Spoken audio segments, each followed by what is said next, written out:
Do you need some last minute appetizers for Super Bowl Sunday? I got you covered. Let's get cooking.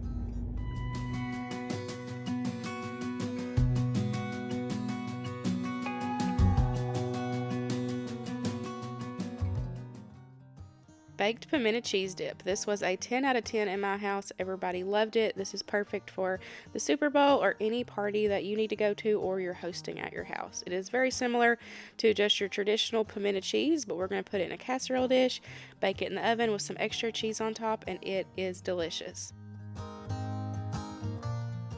In a bowl, we're going to mix together our cream cheese, our shredded cheese, our jar of pimentos. We're also going to add in some minced garlic. Now the recipe called for garlic powder, but I chose to add in minced garlic, which it gave it some really good flavor. And then you're also going to add in some mayonnaise, salt, pepper to taste, and some W sauce. You just mix all that together well, and then we will put that in a greased casserole dish.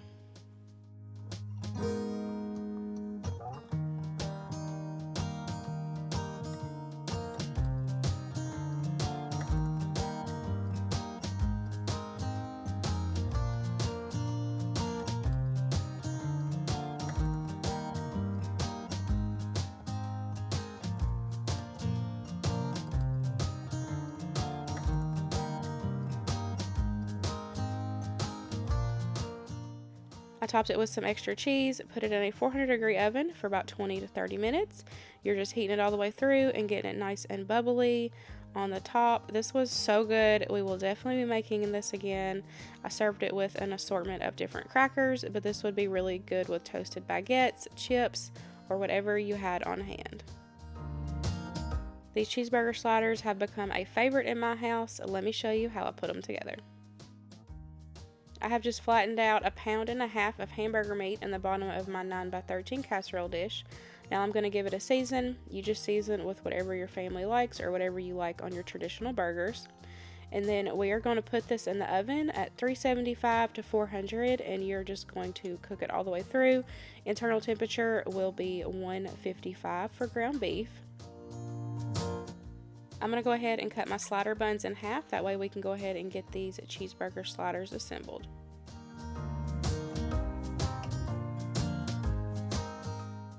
This go around, we're going to add on some cooked onions on top. The boys really liked them this way. We'll definitely be doing them again.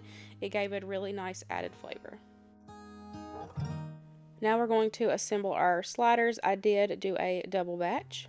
So I'm going to add on my big ground beef patty, and then we're going to add on the cheese. On one of them I did pepper jack, on the other one I did just the classic American cheese.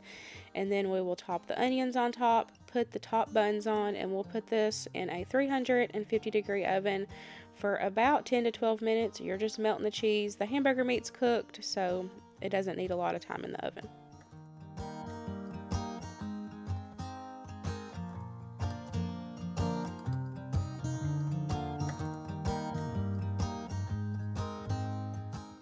Once they come out of the oven, I just cut them up so they're easy for grab and go. You can set out your favorite condiments. That way your guests can customize them for their liking. But you guys, these are so good.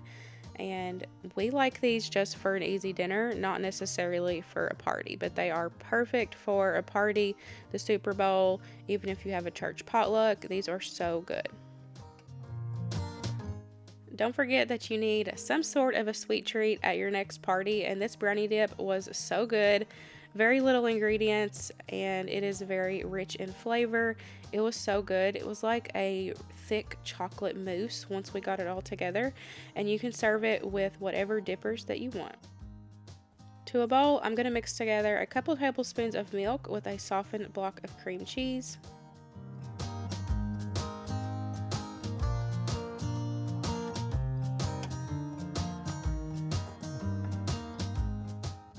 Next, we're going to add in our brownie mix. I used homemade, but you can use whatever store-bought box that you like. We're just going to cream that together. It does get really thick, so I added in the Cool Whip a little at a time to help thin it out and make sure it was a nice, smooth consistency. I did save a little bit of my Cool Whip out. That way we could do the laces of the football on the top before we served it.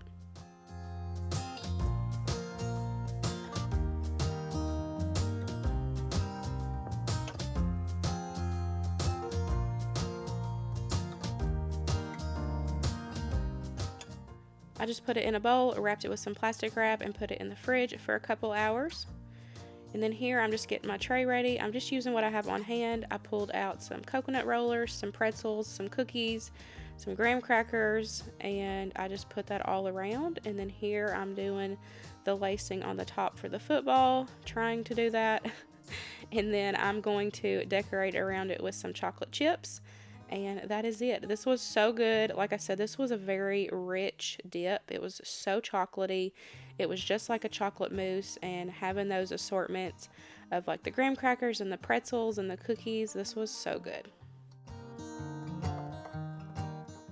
So yes, everybody loves the classic pig in a blanket, but if you have never had these glazed pigs in a blanket, it is like next level. I've been making these for a few years now, and they are so good.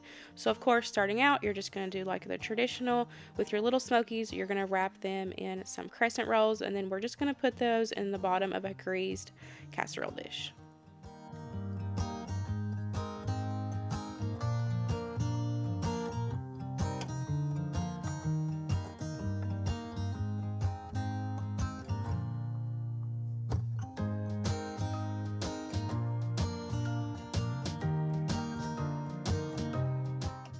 Now to make these pigs 1,000 times better, we're going to take some melted butter, add in some W sauce, some Dijon mustard, some brown sugar, and mix that together well and pour that right over top of those pigs in a blanket. We're going to top them with a little bit of sesame seeds and some poppy seeds. Of course, those are optional. And then we're going to bake these at 350 degrees for about 15 to 20 minutes. You just want to make sure that the crescents are cooked all the way through, but you guys, they are golden brown, delicious. That buttery sweetness of that mixture, it's just, I'm telling y'all, these are next level, and you have to serve these at your next party. So your guests are definitely going to get thirsty eating all of that delicious food, so let's make some easy football floats. Now I'm using what I have on hand, and I had one of these white markers, so I'm just going to take and make the laces of the football on these clear cups. You can use bigger cups, and then you can also get like white painter's tape or like craft tape and use that instead.